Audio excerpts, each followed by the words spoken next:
welcome you all, the members of international media representing different organizations and countries and continents for that matter, as well as some friends from our national media. I am represented by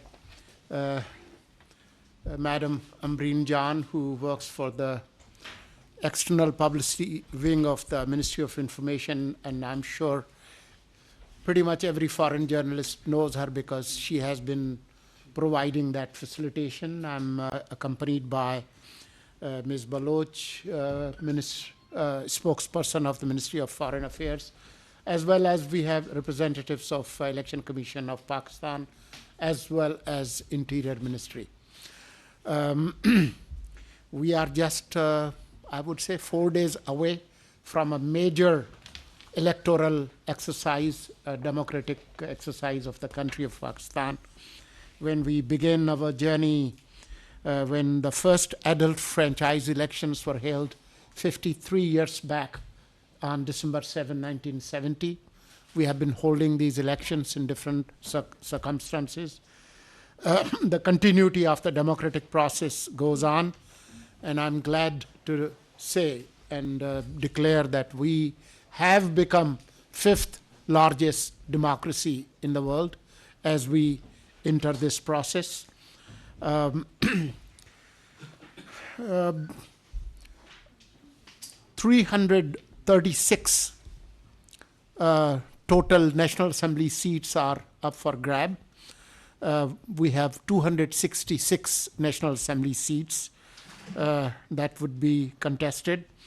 There are a lot of details about this exercise. I think it's 128.6 million voters will be exercising their right to vote. 4 provincial assemblies and the National Assembly. So we wanted to welcome you all and assure you that we have very good arrangements to ensure the security and integrity of the process, providing security to polling stations in a 3-tier system, with police taking the main responsibility in the first parameter, including the polling stations, with civil armed forces on the outer cordon perimeter, and Pakistan Army as the main quick reaction force on the outside perimeter. So we have more than ample resources available to ensure peaceful, free and fair elections on Thursday, February 8. There have been speculations in the past about the possibility of elections, at times about severity of the weather, sometimes about security, sometimes about even Iran-Pakistan skirmish that we experienced last month. But we have been consistent. Caretaker government has been consistent from the day one. And as the chief spokesperson of the government of Pakistan, I have held this position consistently that elections will be held on time as announced by the Election Commission of Pakistan. So we welcome you all, and we open this session for question. We would have to wind up before 1 p.m. because there are other important media activities planned that you are already aware of. So we'll have one question for each organization, and we'll just go back and forth. Madam Ambreen Jan has the names, and we'll go. Mr. Nick, would you like to ask any question from the Minister about the elections? Sure. So what's your, assuming that there are any problems on election day, how quickly would these military units be able to be, how quickly could you deploy them? Probably less than the number of fingers on your hand in terms of minutes. Next is the national media. Mr. Farhan Bukhari. Thank you, Madam.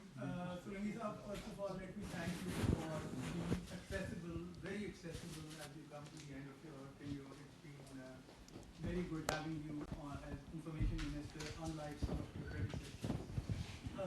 My question is that in less than an hour, this matter of former Prime Minister Imran Khan's marital status, the validity of that will be decided. Court is going to give out its verdict. This and other developments, other events around Imran Khan and PTI have reinforced the impression that this is a highly one-sided election with the establishment holding charge. What is your response to these allegations and the environment in which you're heading towards these elections for the fifth largest democracy, as you say? Thank you, sir. We are a free country, and they have every right to criticize anything, including the caretaker government and the courts. Media is free. They have been venting their dissent, and they have every right to criticize any judgment of the court. As far as the verdicts of courts are concerned, the caretaker government has no comment about those verdicts. We do not control the courts. And the establishment school? We represent the caretaker government of Pakistan that's put in place legally and constitutionally. Mr. Afzal Raza, would you like to ask any question? Thank you, Mr. Minister. I want to ask,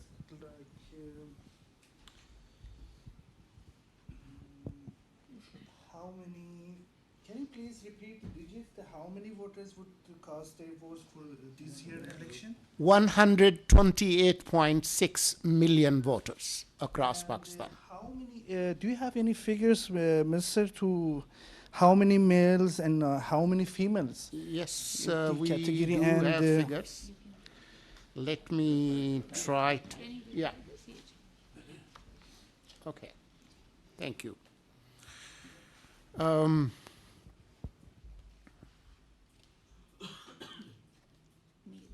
That's the percentage. Okay. 69.2 million voters are male voters, and 53.87 are, no, that's the percentage, I'm sorry, 59.3 million female voters. But if you look at the previous statistics, this gap has been bridged to a great extent. It has narrowed. So more women voters have been included. 2 million new women voters have been added. So this gap is narrowing down, especially in Punjab and Sindh. Less in Balochistan, but more. Mr. Nazir? Thank you, ma'am. Sir, just a few days. Okay. Just a few days before the elections and terrorist attacks increase in Balochistan and KPK. So what do you think is the reason for the increase in these attacks? And what would you say about it? Thank you. Well, law and order and terrorism is not new to this country. We have been experiencing this for over a decade, especially around 2005 and 6 and 7.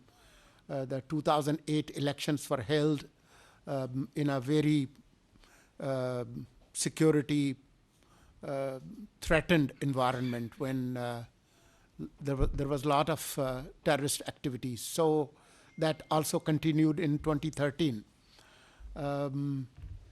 especially after August 15, 2021, when Taliban took over Kabul.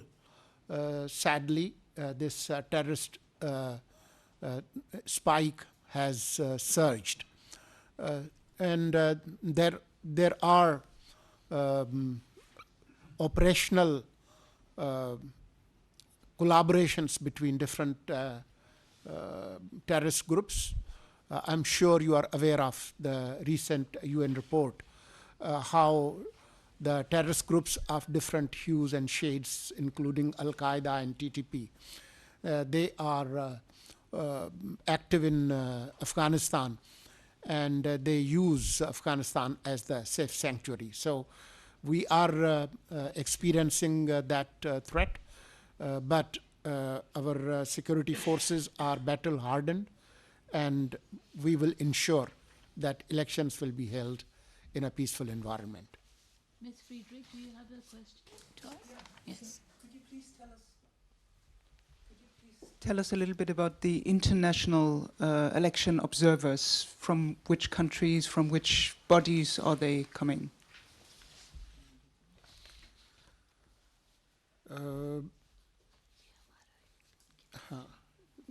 Do you have the figures of the foreign observers? I have.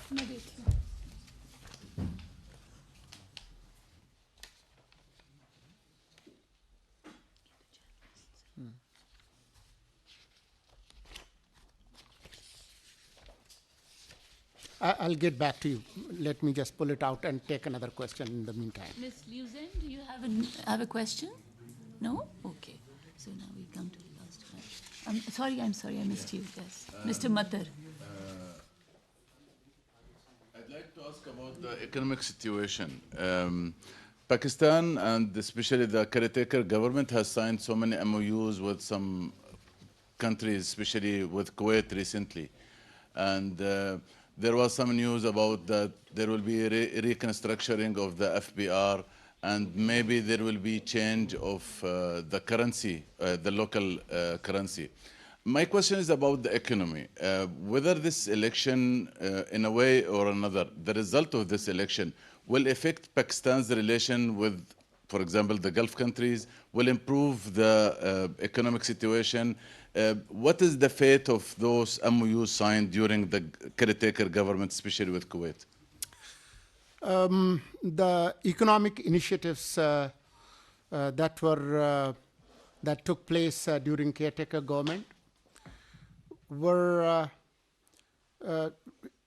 taken in the background of SIFC, Special Investment Facilitation Council, and that was approved by the outgoing parliament. So it has the cover of the parliament, and the same political forces would return in the parliament with whatever ratio people decide in terms of their priority.